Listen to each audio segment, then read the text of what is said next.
On August 8, 1944 began one of the most daring and curious operations of the Soviet state security agencies under the code name Operation Berezino, or as it is also called Operation Schernhorn.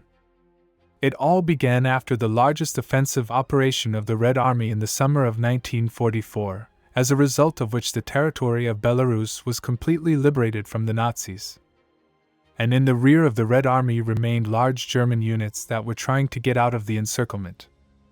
Most often these units were destroyed or taken prisoner. And also this circumstance was used by intelligence, which began with the enemy radio game, which was codenamed Berezino. Its creator can be called Stalin himself, who suggested the idea of the game to the scouts.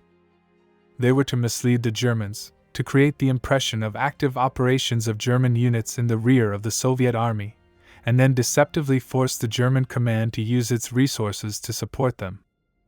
The head of the operation was the head of the 4th Department of the NKVD Sudoplativ, who was assisted by Eidingen, Makliarsky and Mordvinov.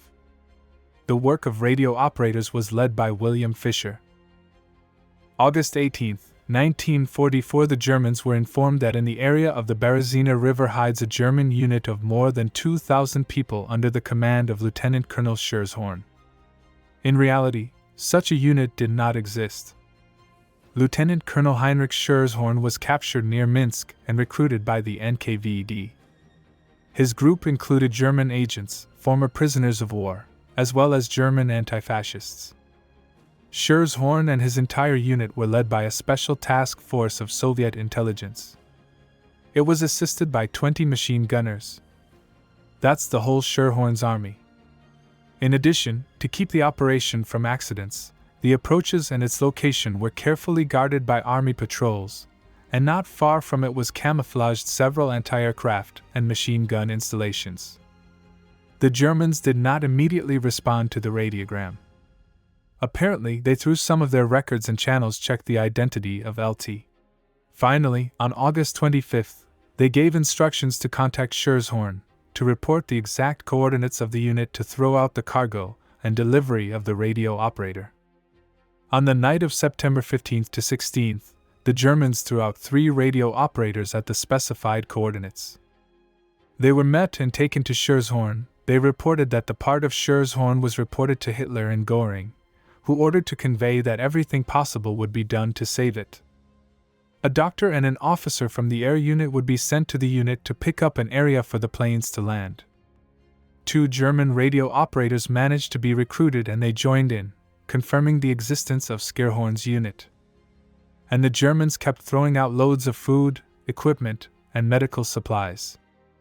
Then they sent 2 more radio operators and 4 soldiers who had graduated from a German intelligence school. The radio operators were also recruited and used in the game. The German command suggested to Schernhorn to split his unit into groups to go to the front line independently. This was carried out. Now the German command had to provide no longer 1, but 3 non-existent military units. After the groups moved on their way to the west, they received a considerable amount of supplies from German airplanes. Food, which included chocolate, galettes, and glucose, which the Soviet army did not have at all on the allowance. All the food received was laboratory tested, then it was given to dogs, and only after all this was consumed by people. And the Germans were always informed that delays in transportation were due to lack of food and ammunition. Sometimes it was reported about sabotage in the rear of the Red Army, which allegedly committed units Schernhorn.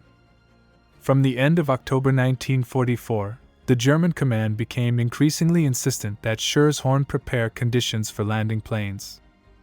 Proceeding from the fact that the arrival of the aircraft could lead to failure, Soviet scouts took all measures to delay the operational game. And then, under the pretext that parts of the Schernhorn is being pursued by the Red Army, to declare to the Germans about the impossibility of taking the planes. Red Army troops were rapidly advancing to the west, and Schernhorn could not catch up with them. May 1, 1945, the Germans reported that Hitler was dead, and on May 5 on all radio stations involved in the game with the enemy in the case of Berezino, the Germans transmitted the last telegram: the superiority of the enemy forces defeated Germany. The airborne supply ready for shipment cannot be delivered. It is with a heavy heart that we are compelled to discontinue our assistance to you. On the basis of this situation, we can no longer maintain radio contact with you. No matter what the future brings, our thoughts will always be with you, who at such a difficult time have to be disappointed in their hopes. That was the end of the game. Soviet intelligence brilliantly outplayed the intelligence of Nazi Germany. On the results of the operation gives an idea of the reference from the archives of the Foreign Intelligence Service. To maintain the morale of its soldiers and officers in the Soviet rear, the German High Command systematically transferred its agents and various cargoes to the specified area from airplanes.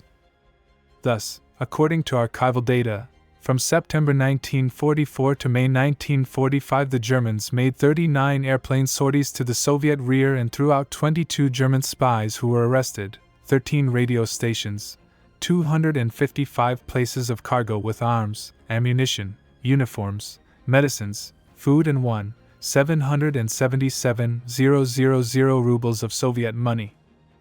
One way or another, but the conducted operation weakened the power of the German army at the final stage of the war, and this means saved the lives of Soviet soldiers.